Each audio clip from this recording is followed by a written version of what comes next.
Vendredi 13 mars, et c'est l'heure, les amis, les 16 heures, heure française. Très heureux de vous retrouver pour votre Ruiz Club, votre revue de presse internationale. Parler football ensemble, où que nous soyons sur la planète francophone, grâce à toutes les plateformes TV5 Monde et l'application TV5 Monde Plus. Un énorme big up, un énorme merci à vous, les amis. C'est une semaine record. Hier, nous étions de plus en plus nombreux, et notamment sur les surfaces en live, que ce soit sur Facebook ou sur YouTube. Alors, un immense merci, et notamment à tout le continent africain. Aujourd'hui, gros big up à la Côte d'Ivoire. Je vous emmène tout à l'heure à Abidjan. Restez bien avec moi jusqu'au terme de cette nouvelle édition. On va aller partout. On va parler de Ligue des Champions avec la semaine qui arrive, décisive bien évidemment. Et on va parler, regardez, Mercato. Tout est lié avec notamment Erling Haaland. Vous avez très certainement vu ça passer sur les 24-48 heures. Et si Haaland rejoignait le Barça? Info ou un tox? Eh bien, on va ouvrir la presse internationale tout de suite et on démarre justement avec l'Angleterre là, car le constat, les amis, est une nouvelle fois sévère et on en a parlé hier. Regardez, si on cumule les 3 coupes d'Europe, alors la Ligue des Champions, la Ligue Europa et la Ligue Conférence, 9 clubs anglais engagés, omnipotents. Mais sur ces 9, les amis, 9 matchs, eh bien, une seule victoire. Une seule victoire. Regardez, elle est là. C'est celle d'Aston Villa, la formation d'Unai Emery, l'ancien du Paris Saint-Germain, à Lille. Victoire 1-0 pour ce Oula Villa et qui fait tomber le pourcentage de victoire des clubs anglais. Logiquement, regardez les amis, on est ici. Alors, on fait le point. Si on cumule les 3 coupes d'Europe, reprenons la première phase, et notamment avec la phase de Ligue des Champions. Eh bien, sur 70 matchs engagés avec les clubs anglais, 47 victoires, 67% de victoires. On a montré les muscles. La même chose, regardez sur la phase de play-off. Il y avait 6 matchs, 4 victoires, même pourcentage, 67%. Mais en 8e de finale, une seule victoire en 9 matchs, eh bien on est tombé à 11%. Merci Villa, parce qu'on est en grande difficulté du côté du football anglais. Le symbole peut-être de tout ça, eh bien c'est bien Manchester City, et on y vient avec Pep Guardiola. Les amis, regardez tout ça avant le match décisif de la semaine prochaine face au Real Madrid, ce qui m'amène ici avec ce titre, Pep in Fergie time, les amis. Fergie, vous le savez, c'est Sir Alex Ferguson, l'ancien coach emblématique de Manchester United. Pourquoi cette association entre les deux rivaux de Manchester? Eh bien, tout simplement, je vous rappelle quoi? Que l'ami Pep Guardiola, il lui reste encore 1 an de contrat. Mais vous le savez que peut-être à l'été prochain, il quitterait Manchester City. Il aimerait le faire par la grande porte en soulevant de nouveau la Ligue des Champions. Sauf que, on se remémore d'Alex Ferguson qui, lors de sa dernière année de contrat, vous allez me voir venir, également engagé en Ligue des Champions, voulait lever le trophée. Face à qui est-il tombé?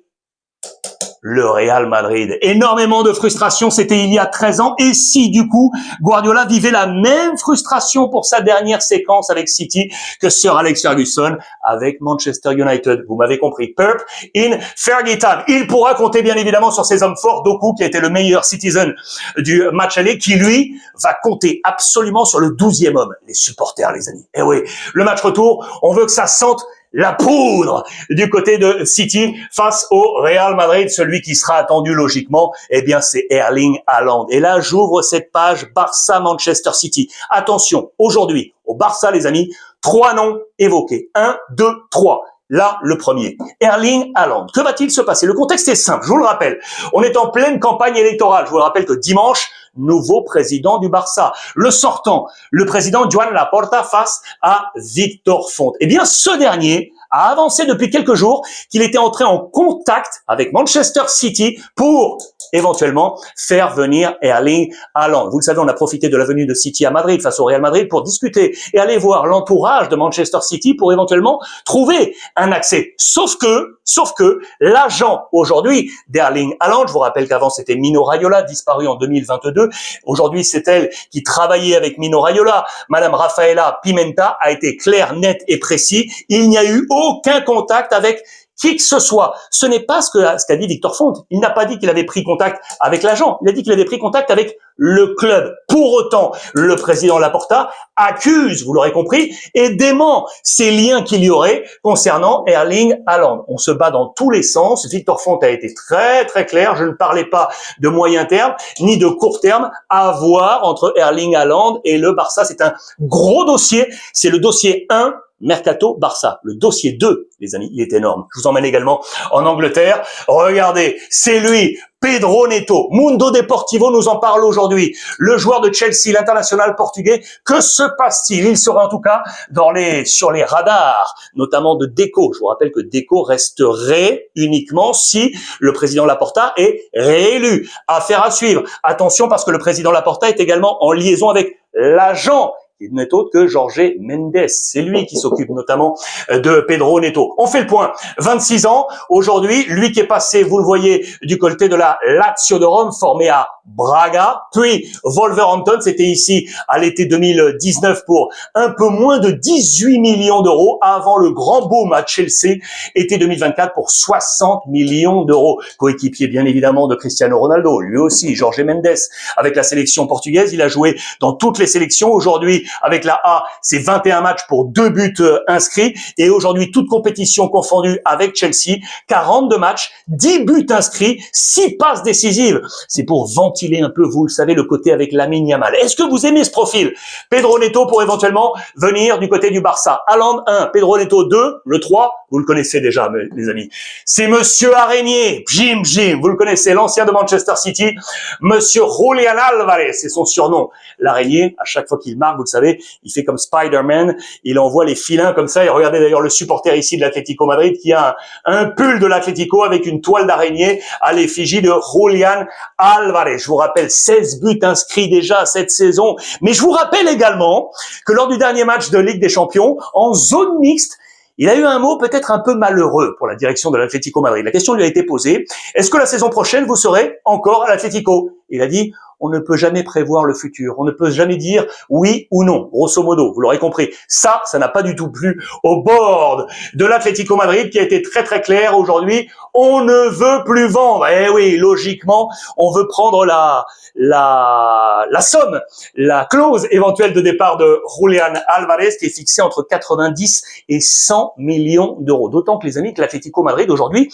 financièrement, a retrouvé de la puissance. Je vous en ai parlé depuis 48 heures. Regardez, c'est ici, le groupe américain Apollo, depuis hier, est majoritaire à l'Atlético Madrid pour 55% de l'actif. Ils ont injecté énormément de fonds. On est en train de prendre de la force financière du côté de l'Atlético. Et regardez pourquoi je vous montre ça. Parce que sur la nouvelle photo de famille, regardez ici, Monsieur David Villa, les amis, 44 ans aujourd'hui, l'ancien joueur de l'Atlético, l'ancien joueur du Barça également, eh bien, il s'est inscrit dans le board, arrivé avec justement Apollo. Il est l'un des nouveaux conseillers de l'Atlético Madrid, lui formé du côté du Sporting Gijón, passé par Valence, et puis il est parti aux États-Unis, à New York City, puis Melbourne du côté de l'Australie, avant une étape notamment du côté de Vissel Kobe au Japon. Le voici de retour à l'Atlético Madrid, dans le board de l'Atlético. Je vous parlais de ce débat, je voulais absolument vous montrer les unes de Sport et de Mundo Deportivo. Vous voyez l'importance de ce débat. C'est vraiment un show télévisuel. Regardez, les deux hommes face à face, les feux croisés, pas de trêve entre ces deux hommes. Ça, c'est une image forte parce que le président Laporta refusait de serrer la main de Victor Font. Voilà, c'est fait. C'est dans quelques heures. Maintenant, très attendu, dimanche, nous connaîtrons le nom du nouveau président du Barça, peut-être le président sortant, Laporta. Je vous emmène ici. Regardez ici, je vous ramène aux sportifs. Piña blaugrana, que cela signifie-t-il et que cela veut dire? Piña en espagnol, vous savez, c'est une pomme de pin ou également un ananas. Vous savez, ce fruit avec des pics qui se protègent de l'intérieur avec des petits pics. Eh bien, on a fait corps du côté du Barça. C'est Araujo qui a fêté ses 27 ans là il y a quelques jours.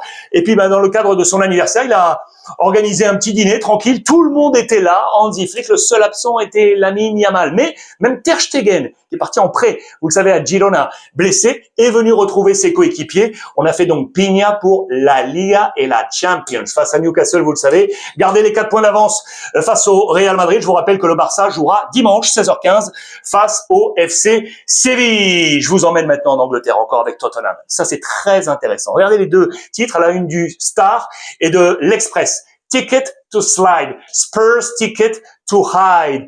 Que s'est-il passé? La décision est venue du board de Tottenham. Vous savez que Tottenham est actuellement en position pour être relégué. Ils sont quasiment en zone rouge de relégable. Ok. Donc, les supporters se sont largement manifestés pour aller contrer le board de Tottenham, et notamment sur les hausses des prix. Qu'a fait le board? Ils ont envoyé un courriel à tous les abonnés pour leur dire, les amigos, à partir de la saison prochaine, là, les tarifs seront gelés. Pas de hausse, ok? Pas de hausse de tarifs. Mais également, la fenêtre de réabonnement va être ouverte plus longuement pour prévoir si relégation il y a, savoir si vous voulez ou non vous abonner. C'est pas la même chose de s'abonner face à Chelsea Arsenal que face à QPR ou Charlton. Je veux pas être bien évidemment vulgaire vis-à-vis de ces clubs, mais c'est pas du tout la même limonade. Et du coup, en plus Tottenham, vous le savez, compte sur ses abonnements pour financer le nouveau stade à plus de 1 milliard de livres, 62 000 places. C'est plutôt une décision intelligente. On a donc une fenêtre de réabonnement qui a été rallongée jusqu'au 7 juin pour savoir si oui ou non, lorsque vous êtes supporter de Tottenham, eh bien vous reprenez tout simplement votre ticket. Arsenal, maintenant les amis, face au Bayer Leverkusen, vous le savez, regardez, la force vient notamment de Kai Havertz, celui qui a transformé ce penalty pour le 1 but partout de ce match aller. Il veut absolument appuyer sur la pédale, que tous les joueurs ensemble appuient sur la pédale pour aller se qualifier pour la Ligue des Champions. Je vous rappelle le programme là d'Arsenal dans les prochains jours. Samedi, Everton en première ligue à la maison, le match retour mardi face au Bayer Leverkusen, Manchester City en finale de la Carabao Cup le 22 mars du côté de Wembley, et ensuite ce sera en FA Cup Southampton 4-5 avril. Très dense pour Arsenal, sur où on va compter bien évidemment sur Bukayo Saka, les amis. Pourquoi je vous montre cet article très intéressant? Saka will book up when it matters. Vous remplacez par back, ok, ici book de Bukayo Saka.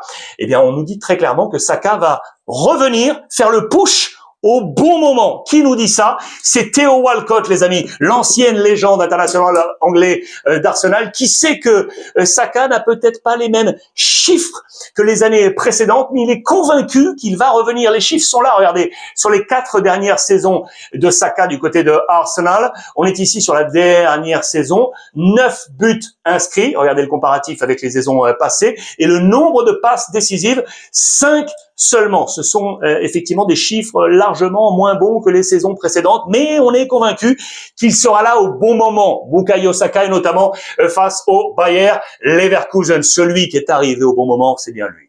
Federico Valverde, les amis, l'international uruguayen du Real Madrid.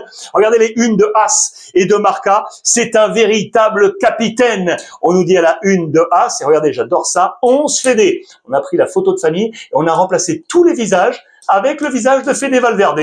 Ça veut dire qu'on veut cette inspiration pour la suite, bien évidemment, toute compétition confondue. Il fait partie du 11 type de l'UEFA Champions League. Valverde, au terme de cette journée, regardez ça, c'est plutôt sympa. Il y a un autre madrilène, c'est Courtois dans les buts, et on va en reparler. Charnière centrale avec Andrich du Bayer Leverkusen, le Normand de l'Atlético, ça fait plaisir. Stanisic du Bayern à droite, Jacobs côté gauche de Galatasaray, Monsieur Mario Lemina, le Gabonais ici avec Galatasaray, fait des surprenants Bodo Glimt, vainqueur du Sporting Portugal, l'attaque Olysée du Bayern Munich, Julián Álvarez de l'Atlético et Monsieur Gvara du Paris Saint-Germain, dont on va reparler. Très intéressant dans les colonnes de Marca. Regardez ça pour nous dire que le Real Madrid face à Manchester City, c'est la première fois sur cette édition de la Ligue des Champions que le Real court plus que son adversaire. Sur les 9 matchs précédents, vous l'aurez compris, notamment sur la phase de Ligue, eh bien, le Real a toujours couru moins que son adversaire. Ok?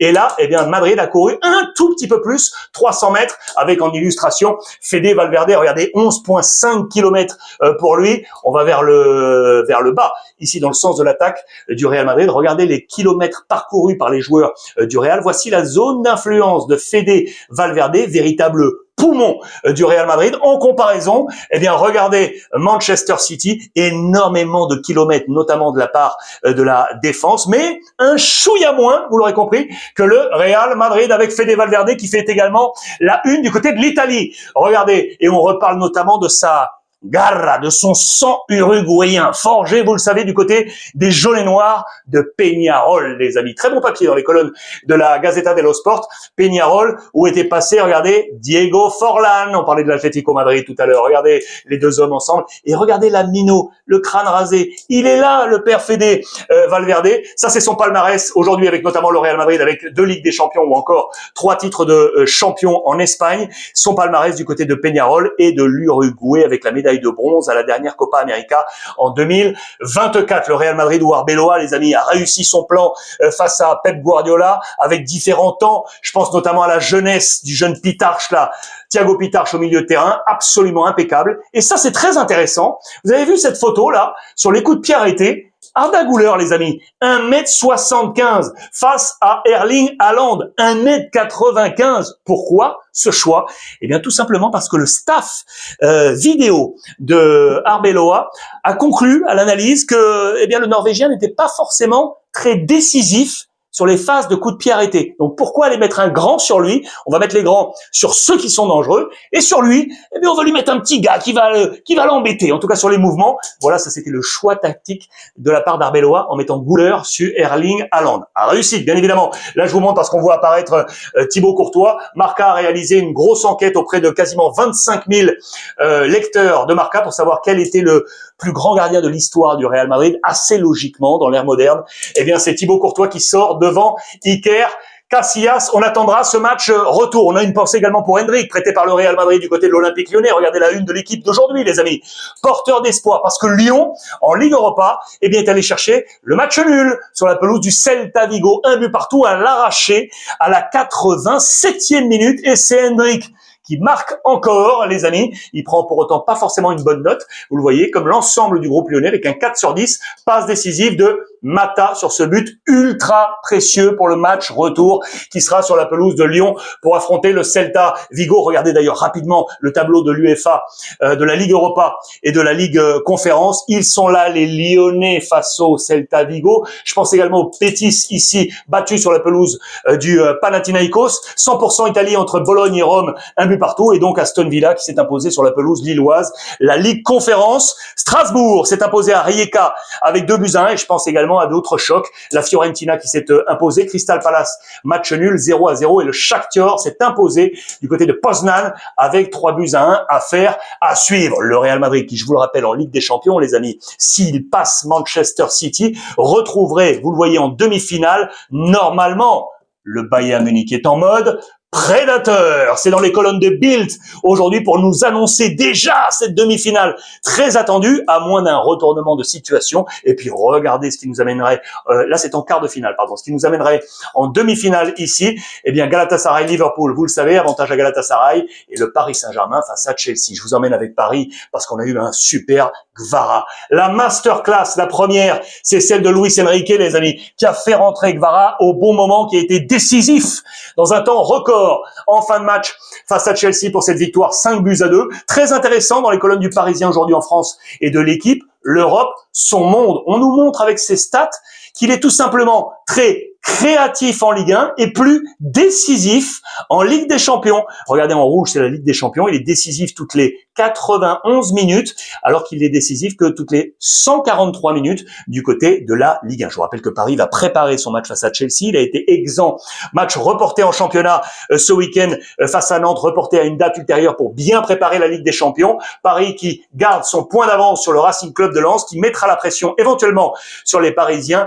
Match pour les Lensois à Lorient, demain à 17h sur la pelouse lorientaise. Mercato encore rapidement, les amis. Je vous montre ça, très intéressant. Le Borussia Dortmund, que va-t-il se passer? L'un de ces deux hommes, les amis, pourrait quitter le Borussia. Guirassy, le Guinéen, ou Adeyemi, l'international allemand. Pourquoi nous dit-on cela? Eh bien, tout simplement, regardez, parce que Félix Nmecha, qui est ici, vient de prolonger avec le Borussia. Prolongation anticipée avec le board sportif du Borussia. Ce n'était pas forcément attendu jusqu'en 2030. Et du coup, eh bien, il y a peut-être un attaquant de trop. L'élimination en Ligue des Champions a fait perdre des forces financières au Borussia. Et on va peut-être espérer vendre l'un de ces deux talents. Je vous rappelle qu'ici, du côté de Adeyemi, on a déjà une offre sur la table. Pour l'instant, il a refusé de prolonger. Ce sont ses frères qui s'occupent de lui. On est intéressé par la Première Ligue ou encore l'Italie du côté de l'AC Milan. Que va-t-il se passer? Il pourrait sortir autour de 45, 50, 55 millions d'euros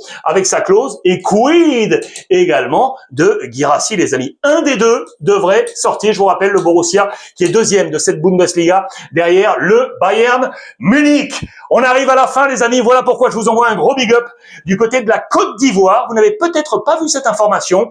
C'est dans les colonnes de l'équipe de ce matin. Sachez que la Coupe de la Ligue féminine en France, entre Lyon et le Paris Saint-Germain, va se jouer, eh bien, en Côte d'Ivoire, les amis. Oui, du côté de Abidjan, ce qui nous permet de faire toujours un petit point de géographie. On est là également pour ça, hein, sur les antennes de TV5 Monde. On est là, hein, juste sur le golfe, avec la Côte d'Ivoire. Abidjan, là, juste sur le golfe de Guinée. Je vous rappelle que c'est Yamoussoukro, hein, la capitale de la Côte d'Ivoire. Eh bien, donc, c'est un choix, vous le voyez, qui ferait débat pour sa première édition. La Coupe de la Ligue voit sa finale se disputer en Côte d'Ivoire, une délocalisation qui n'a pas plu aux supporters, mais la Ligue en défend l'intérêt en termes de financement et de promotion du football féminin. Ce qui nous fait plaisir, eh bien, c'est de voir que l'Afrique a cette capacité, cette attractivité pour faire qu'on se dise qu'aujourd'hui, il y a énormément de choses à faire effectivement sur le continent africain. Voilà les amis, on termine cette belle semaine en ce vendredi. J'espère que cela vous a plu. Faites-moi part, comme d'habitude, de tous vos commentaires sur les différents chats